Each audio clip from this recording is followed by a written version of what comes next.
All right, good afternoon, NABers. Who's ready for a demo? All right, let's do this.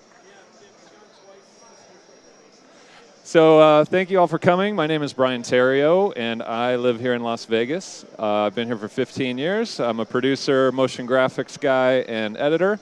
And today we're going to be demoing a 30-second TV spot that I was asked to do with minimal assets, minimal budget, and not a lot of time. So that probably sounds familiar. Yeah. So some of the minimal assets I was given were mostly photos, some of which were too small to use, but we used them anyway because we had to. I got a few video clips from an edited piece, not raw footage, finished footage. So I was able to pull a few seconds out of that. And that's about it. A couple logos. So before I start, don't make the same mistake that I made and know about Rampant Design products for a full year before you really start using them. You should go ahead and just start using them now because they're amazing and super helpful when your client says, I want to make it sizzle and I want to make it pop. And here are our photos. Right. Okay, good. So now these are not plugins or effects. These are QuickTime files, so they're super easy to use. And what I'm going to do first, I guess, is probably show you the finished spot, right? That would be the best thing to do. First, show you the spot. Okay, so here's what we ended up with. This is currently out for approval.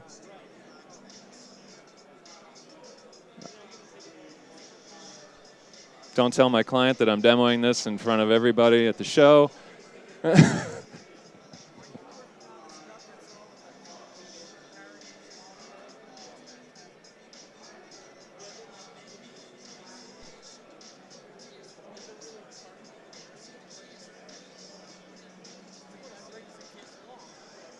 So there you go. Okay. And they love it, right? Which is great. That's what you want. Is it going to go on my demo reel? Who knows? Maybe. I don't know. We'll see. But they love it, and that's great. That's all that matters. So I'm going to walk through a couple of shots that I did. And the first one I'm going to start with is going to be this VIP patio shot, which is right here. And I've turned off all the text layers so that we can look at this. This is a photo that is actually really small. Let's see here. It is 1024 by 683, and it's a 1080 comp, right? So obviously that's a problem. But they insisted this is the only version of this photo they have, and it's the highest res that they have. So what I did was I went into Photoshop, and I got rid of as much of the flame as I could to reduce all that flame in there, right?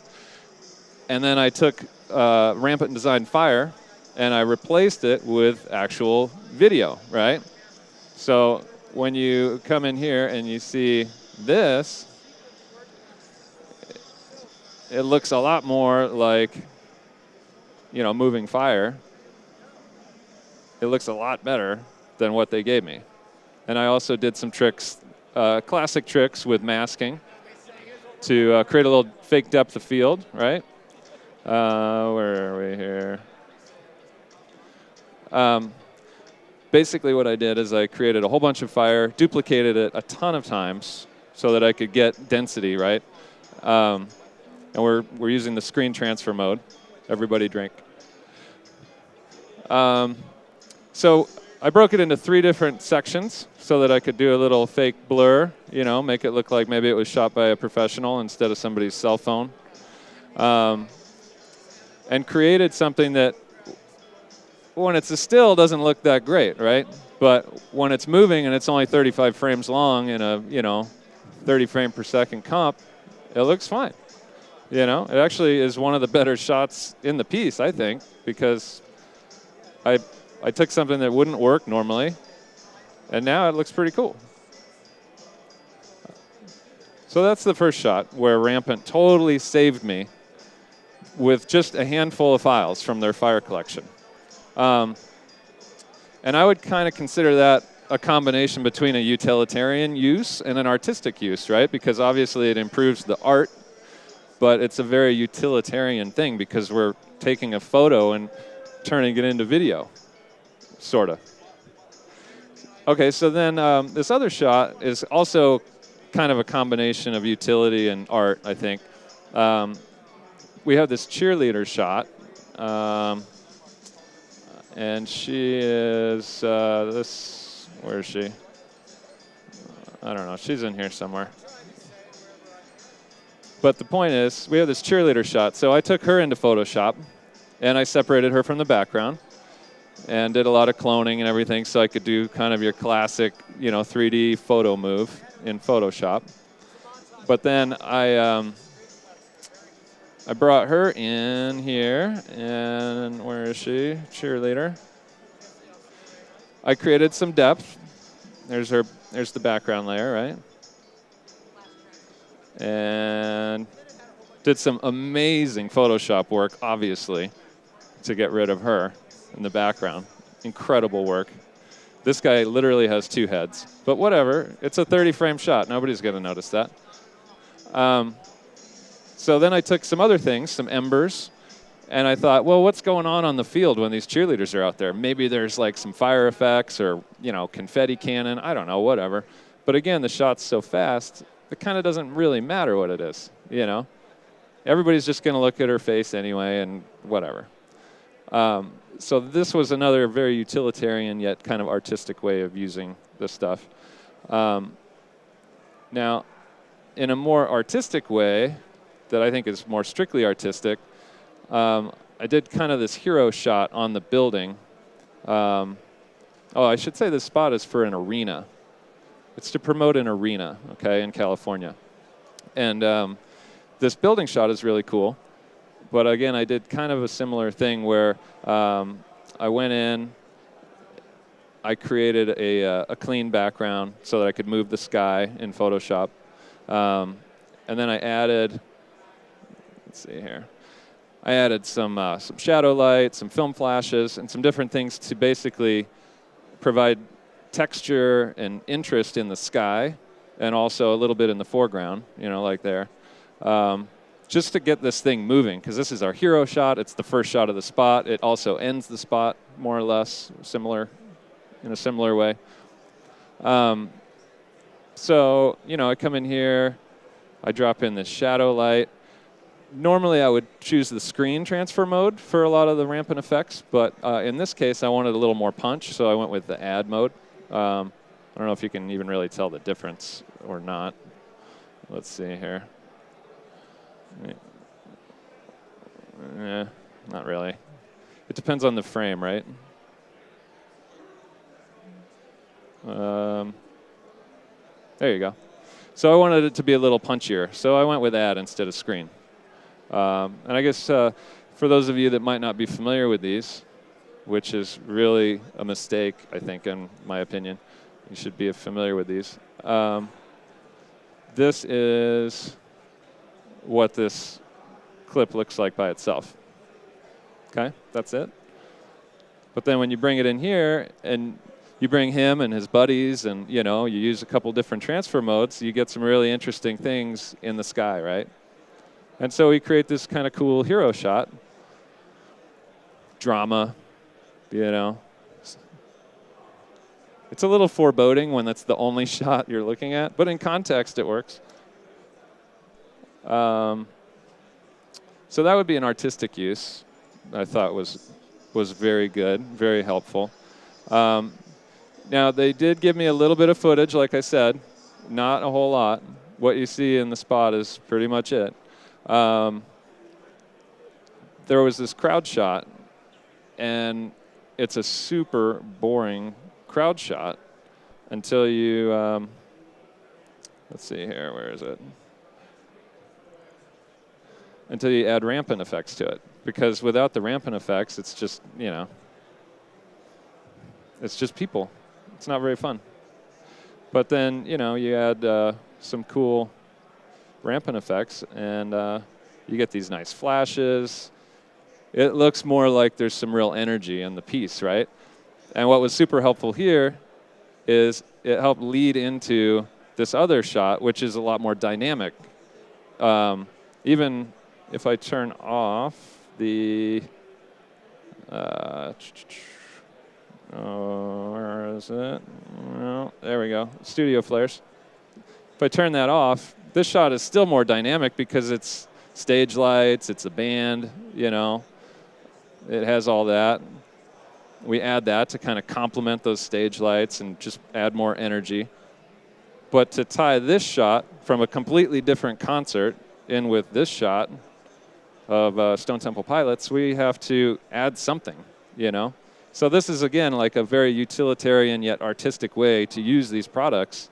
And they're super fast. You know, there's no render hit because they're not effects. They're QuickTime files, you know.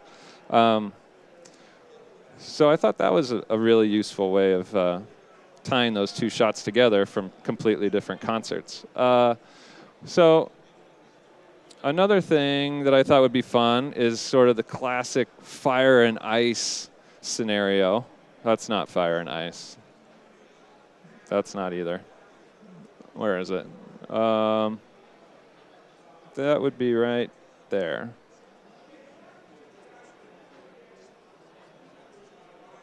Maybe.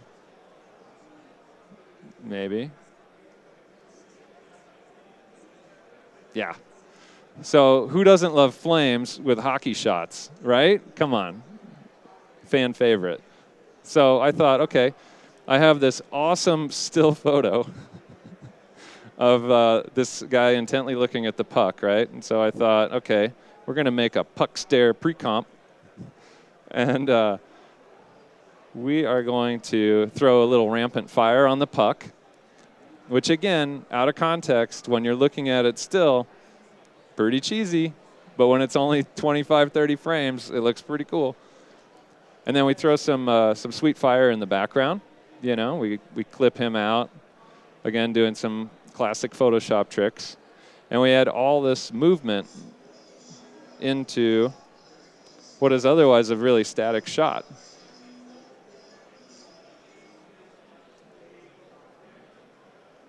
You know? And so in context of the spot, when it's coming out of a section transition, because I built this in 3 sections basically. We have the concert section, the sports section, and then the venue-specific section, whatever. Made sense to do it that way. When you're coming out of that transition, you know, you're going into the fire, the hockey. Hockey's their biggest sport, so it had to be the first thing. You know, when you're coming out of that transition, it really works. And speaking of transitions, the rampant effects are fantastic for transitions. As you can see here, I used the same one twice, just so I could get a little extra punch on it, right? I don't know, are they both 100%? See, I just needed an extra 33% of punch. Oh no, I keyframed it. I wanted it to be more of a white flash. That's what I wanted. Yeah, there we go. So that's literally all I had to do. You know, throw these on there, put them in screen mode, one little set of keyframes only for fun because I personally thought it would be better that way. I didn't have to do that. And boom, instant amazing transition from one section to the other, right? So yeah, so there's my puck stare. And then another one I thought was really fun coming out of the sports section, going into the venue section, was the soccer kick. So the soccer kick is these two guys, right? Again, still photo, not a lot to work with. So I come in here and I'm thinking, okay, what am I going to do with these guys? Obviously, there's a real separation between the foreground and the background. So I immediately think, okay, I'm going to separate this in Photoshop, which I do. Or actually, maybe I roto-brushed it. I don't know. Because either way is the same thing, right? Kind of.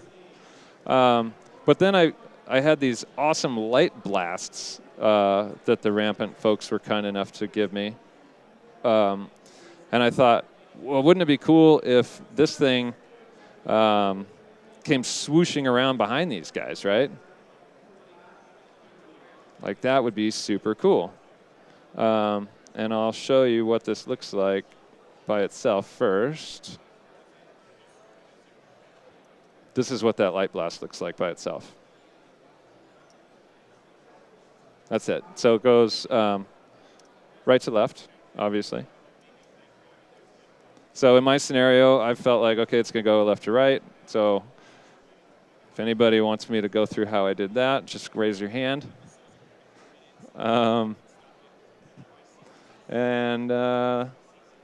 Yeah, so now we end up with this cool shot.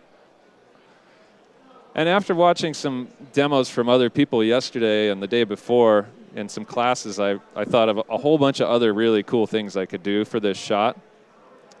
But I thought that's enough to give me some energy in what is otherwise a completely static shot of people doing something really dynamic, right? So then you put that in context with, I think, a scale move. Yeah, kind of a classic scale move, right? Move the anchor point up here near the ball and did kind of your classic scaling move. In context with the light, it looks pretty cool. Probably not going to fool anybody like the previous shot of the fire in the patio where they might actually think that's footage. But at least it's cool. It's not a photo anymore.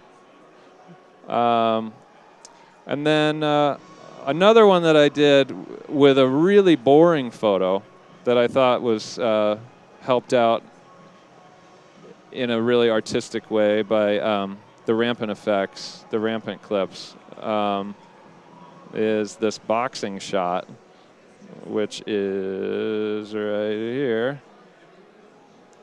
Now, this shot is incredibly boring, but what I did with it is incredibly amazing. Not really. Yeah, that's it. How about that, huh?